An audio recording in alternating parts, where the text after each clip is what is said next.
ஒவ்வொரு யூத குழந்தையும் இரவிலே படுக்க போகும் முன்பு இந்த வார்த்தையை சொல்லி,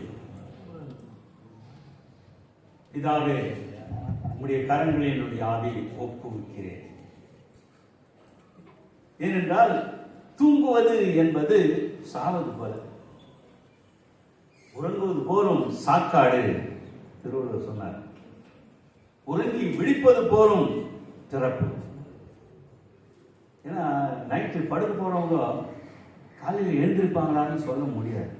அநேகர் அதிலும் கார்டியக் அரெஸ்ட் வருகிறதே, இருதய அதிர்ச்சி வருகிறதே, அது எப்பொழுது வருகிறதா? காலை வேளையில வருகிறது. 3 மணியிலிருந்து 5 மணிக்குள்ளாக, 6 மணிக்குள்ளாக. கடந்த 38 நாட்களுக்கு முன்னதாக என்னுடைய தம்பி 61 வயது, காலையிலிருந்து அவனுக்கு ஒரு விதமாக இருந்தது, சோர்வாக இருந்தது. ஆனால் ஒன்றுமில்லை, கேஸ்ட்ரிக். நிறைய பேர் தப்பா எடுத்துக்கிறது தான் கேஸ்ட்ரிக் என்று.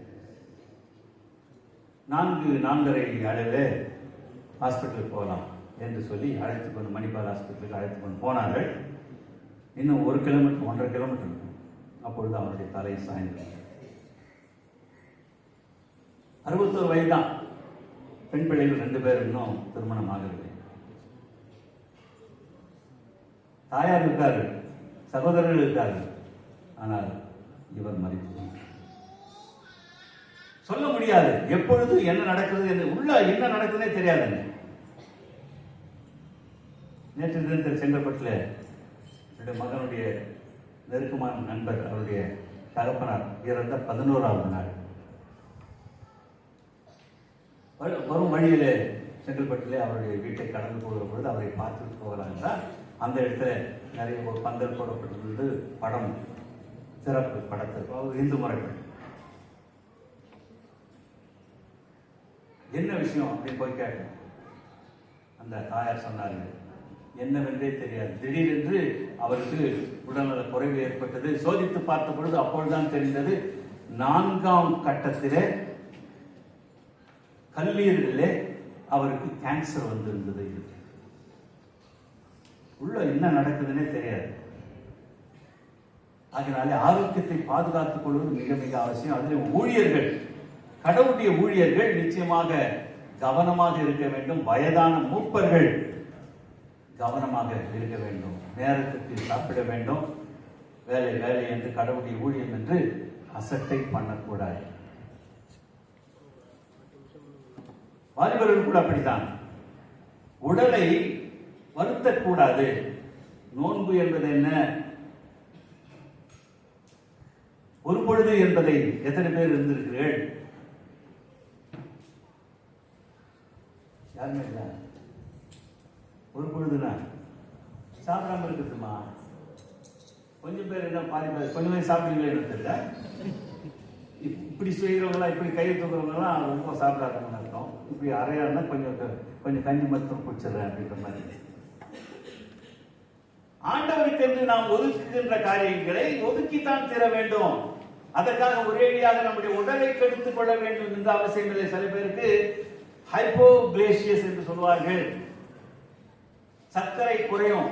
சர்க்கரை குறைபாடு உள்ளவர்கள், சர்க்கரை அதிகமா இருக்கணும் பரவாயில்ல, குறைவா இருக்கிறவங்க இந்த இப்படி ஒரு பொழுது இருக்கிறவர்கள் என்று சொன்னால், நோன்பு இருக்கிறவர்கள் என்று சொன்னால், அவர்களுக்கு சடுதியிலே வேர்த்துவிடும். சடுதியிலே அவர்கள் குலைந்து போவார்கள். இதெல்லாம் கணக்கில் வச்சுட்டு ஆண்டவருக்கு என்று நீங்கள் உங்களை வருத்தப்படுத்திக் கொள்ளுங்க, பரவாயில்ல. ஏன் வருத்தப்படுத்துறோம்? இந்த உடம்பு அப்பதான் ஒழுங்கா இருக்கும், நம்ம சொல்றது கேட்கும். இல்லைன்னா இந்த பொறுப்பேறும். கிராமத்தில் ஒரு பழமொழி சொல்லுவாங்க தெரியுமா? இழைச்சவனுக்கு 7, கொழுத்தவனுக்கு கொள்ளு சாப்பிட்டு பார்த்தால் கொழுப்பு குறையும். பட்டணத்தில் இருக்கவங்க தான் கொள்ளு ரசம் வச்சுதான் சாப்பிடுறோம். என்றால் கொழுப்பு சத்து அதிகம். நம்ம சாப்பிட்டு எல்லாமே கொழுப்பு அதிகம். கோழி, அந்த கோழி நம்ம நாட்டு கோழி இல்லை, நாட்டு கோழி அல்ல. பூனாவிலிருந்து தயாரித்து வந்த அந்த முட்டை இருக்கிறது. அந்த முட்டையை நாம் அமைய வைத்தால் பொரிக்காது. வெறும் ஆம்லேட் மட்டும்தான் போட முடியும், அவிச்சு தான் சாப்பிட முடியும். அந்த முட்டையை நாம் செய்ய முடியாது. அதே மாதிரி கத்திரிக்காயில பெருசா இருப்பாரு, நீல கத்திரிக்காய் என்று சொல்றாரு, பெருசா எக் பிளான்ட் என்று சொல்வார். அந்த எக் பிளான்டினுடைய விதையை எடுத்து நாம் போட்டாக வராது, அது முடிந்து போனது. பீட்டி என்று சொல்வார், பீட்டி கத்திரிக்காய் பயாலஜிக்கலி டெர்மினேட்டட், அது அவ்வளவுதான், முடிஞ்சு போச்சு. அது வேறொன்றை உண்டாக்க முடியாது. நமக்கு அப்படித்தான் ரொம்ப ஆசைப்படுறோம். இப்போ கிரேப்ஸ் வாங்கினா, திராட்சை பழம் வாங்கினா எதை வாங்குறோம்? ஏன் ஸ்வீட் லெஸ், ஏன் ஸ்வீட் அதிகமாக இருக்கிறத சாப்பிடுறது? அதனால் என்ன பாதிப்பு என்றால், நமக்கே சீட்லெஸ் இல்லை. இப்போ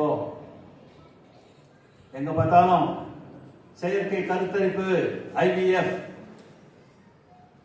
வாருங்கள், கல்யாணமாகி 10 வருஷம் ஆயிட்டா, பிள்ளை இல்லையா, வாருங்கள் நான் உங்களுக்கு வைத்தியம் செய்கிறேன் என்று நிறைய பேர் புறப்பட்டாங்க. ஜீன்லேயே, நம்முடைய ஜீன்லேயே ஆதியாகமம் 1ஆம் அதிகாரம் 27ஆம் வசனத்தில் சொன்னது பலுகி பெறுங்கள் என்று சொன்ன அந்த வாக்கியம் முடிந்து போனது. இப்பொழுது முடிந்து போனது. இனி அதை புதுப்பிக்க முடியாது, புதுப்பிக்கிறது கூடாத காரியம். அப்படியாக இருக்கிறது. ஆனால் ஆண்டவர் முடிந்தது என்று சொன்னது மட்டுமல்லாமல், இதாவே உடைய கரங்களில் என்னுடைய ஆவியை ஒப்புவிக்கிறேன், இந்த ஆவி உம்மிடத்திலிருந்து புறப்பட்டு வந்தது, அதை உமக்கே நான் ஒப்படைக்கிறேன். என்னுடைய உயிரை எடுத்துக்கொள்ள யாருக்கும் சொந்தம் கிடையாது. நிறைய பேர் தற்கொலை செய்து கொள்கிறார்கள். தவறான முடிவு. சாதித்துத்தான் பார்ப்போமே, போராடித்தான் வாழ்வோமே என்று என்ன காரியமாக இருந்தாலும் சரி. அருமையான சகோதரி, உனக்கு தான் சொல்றேன் நான். முக்கியமா வீட்டில் எந்த விதமான ஒரு சிக்கல் இருந்தாலும் சரி, சடுதியிலே நீ முடிவு எடுக்காதே, நான் வாழ்வது பிரயோஜனம் இல்லை, நான் செத்து போறேன் என்று முடிவெடுக்காது. முட்டாள்தனமான முடிவு எடுக்காத. வாழ்ந்து காட்டு. குடும்பத்தில் இருந்து சாதித்துப்பார். உன்னுடைய குடும்பத்தின் பிள்ளைகளுக்காக, கணவன் கூட மோசமான இருந்தாலும் விட்டுருங்க, பரவாயில்ல. நீ பெற்ற பிள்ளைகளுக்காக நீ வாழ வேண்டும். அவர்கள் பெரியவர்களாகி அவர்கள் தங்களுடைய கால்களில் நிற்க வேண்டும் என்கின்ற எண்ணத்தை மனதில் வைத்துக் கொண்டு உன்னுடைய வாழ்க்கையை ஆண்டவரிடத்தில் ஒப்படைத்துவார். அதுக்காக உன்னுடைய உயிரை மாய்த்துக் கொள்ளாதே, ஒப்படைக்காதே. ஆண்டவர் இயேசு கிறிஸ்து அப்படி நாம் எல்லாம் ஒப்படைக்க கூடாது என்பதற்காகத்தான் அவர் தன்னை ஆண்டவருக்கு என்று ஒப்படைத்தார். புரியுதுங்களா? ஆகவே எந்த சூழ்நிலை இருந்தாலும் சரி, எந்த மோசமான சூழ்நிலை வந்தாலும் சரி, தற்கொலை என்கின்ற எண்ணம் வரவே கூடாது. வாழ வேண்டும் என்றால் வாழ்விக்கிறவர் கடவுள், ஜீவாதிபதி இயேசு. என்னிலே இயேசு ஜீவனை கொடுக்கின்றார், சாவை அல்ல, மரணத்தை அல்ல என்று நாம் நம்மை ஒப்படைக்கும்படியாக கல்வாரி சிலுவை அங்கே அழைக்கிறது.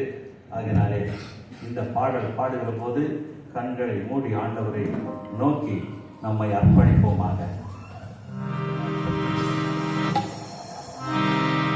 கல்வாரி மலை மீது பாரோ,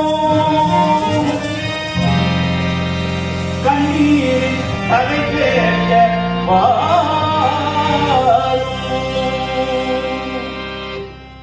கல்வாரி மலை மீது பாரோ,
விளைந்தார் நீ உள்ளை விளைந்தாய் அவர் ஓதா விளைந்தார் பாவத்தை போக்கினார் கல்வாரி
கோழிகள் கஞ்சிகளை சேர்த்துக் கொள்ளும்படியாக எத்தனையோ முறை மனதாக இருந்தேன்.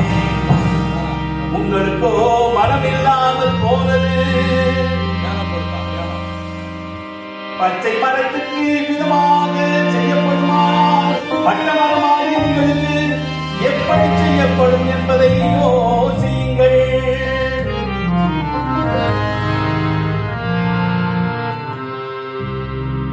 சகோதரனே, அருமையான சகோதரியே, இயேசு உன்னை சந்தித்தார் என்று நம்புகின்றாயா? உன்னிடத்திலிருந்து பொருளை கேட்கவில்லை, பொருளை கேட்கவில்லை, உன்னைத்தான் கேட்கின்றார்.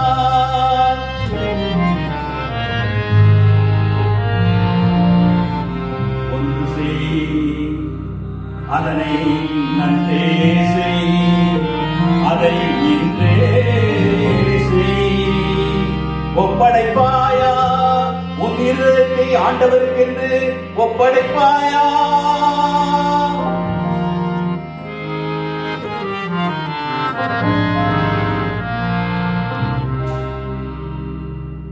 அன்பின் ஆண்டவரே, சிலுவையிலே நீர் மொழிந்த அத்தனை மொழிகளை உடைய வாழ்க்கையிலே கடைபிடித்து காட்ட உதவி செய்யும். மற்றவர்களுக்கு மன்னிக்க கற்றுத்தாரோம். கடைசி நேரத்திலே மனம் வருந்தி திருந்தி வருகின்ற மக்களை ஏற்றுக்கொள்ளும்படியான மனதை, விசாலமான மனதை தாரும். இரத்த கலப்பு இல்லாதவர்களை கூட சகோதர சகோதரியர்களாக தாயும் தந்தையுமாக ஏற்றுக்கொள்ளுகின்ற மனப்பான்மை தான். இதுவே இறையாட்சியினுடைய தன்மையாக இருக்கிறது என்பதை உணர்ந்து கொள்ள உதவி செய்யும். கைவிடப்பட்ட நிலையிலே இருந்து கதறுகிற மக்களுடைய கண்ணீரை கண்டு நாங்களும் அவருடைய துயரத்தை நீக்கும்படியாக கை நீட்டி உதவி செய்யவும், கரமணைத்துக் கொள்ளவும், ஆறுதல் சொல்லவும், உற்சாகப்படுத்தவும், நம்பிக்கையை ஊட்டவும் நீண்டாமே கிருபை செய்ய வேண்டும் என்று மன்றாடுகிறோம். ஆண்டவரே, நீர் எங்கள் மீது தாகமாய் இருக்கிறீர் என்பதை உணர்ந்து உம்முடைய ஊழியத்தின் தாகத்தை தீர்க்க நீர் எங்களை பயன்படுத்திக் கொள்ள வேண்டும் என்று மன்றாடுகிறோம். இன்னும் இந்த உலகத்திலே, இந்த பூமியிலே தேவைகளை சந்திக்கும்படியாக தண்ணீர் கிடைக்காமல் கதறுகிற தாகமாக இருக்கிற மக்களையும் நாங்கள் கண்டு கொள்ள உதவி செய்யும். ஒரு இடத்திலே நாங்கள் வாழ்கிறோம் என்பதை பகிர்ந்து கொள்வதன் மூலமாக சரி செய்ய நீர் உதவி செய்யும். ஏழைகள், எளியோர்கள், தேவையில் இருப்போர் அனைத்து பேருக்கு ஆண்டவரே எங்களுடைய தவக்காலத்தினுடைய நோன்பு பலன் கொடுக்கும்படியாக நாங்கள் பசியாயிருப்பதன் மூலமாக பசியாயிருக்கிறவர்களுக்கு பசி நீக்க நீர் உதவி செய்யும். உணவு இல்லாதவர்களுக்கும், உடை இல்லாதவர்களுக்கும், ஆறுதல் இல்லாமல், தோழமை இல்லாமல், அன்பில்லாமல் தவிக்கின்ற அத்தனை பேருக்கு ஆண்டவரை நாங்கள் உடன் பங்காளிகளாக இருக்க நீர் உதவி செய்யும். அது மட்டுமல்லாமல் நீர் வந்த வேலையை முடித்தீர், அந்த வேலையை நாங்கள் தொடர்ந்து செய்யும்படியாக எங்களுக்கு நீர்தாமே பலமாக இருந்து வழிநடத்த வேண்டும் என்று மன்றாடுகிறோம்.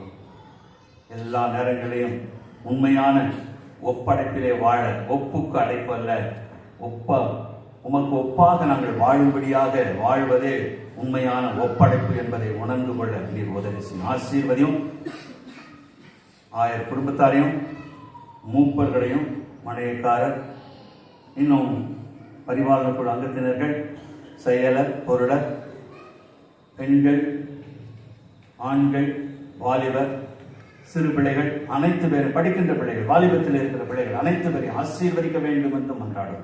தேவைகளை சந்தியும், உமக்கு உண்மைகளாக நடக்க நீர் உதவி செய்யும். காத்துக்கொள்ளும், வழி நடத்தும். புகழும் மகிமையும் என்றென்றும் உமக்கு எங்கள் நாதர் இயேசு கிறிஸ்துவின் ஒப்பற்ற நாமத்திலே தாழ்பணிந்து வேண்டிக் கொள்கிறோம் பிதாவே. ஆமென்.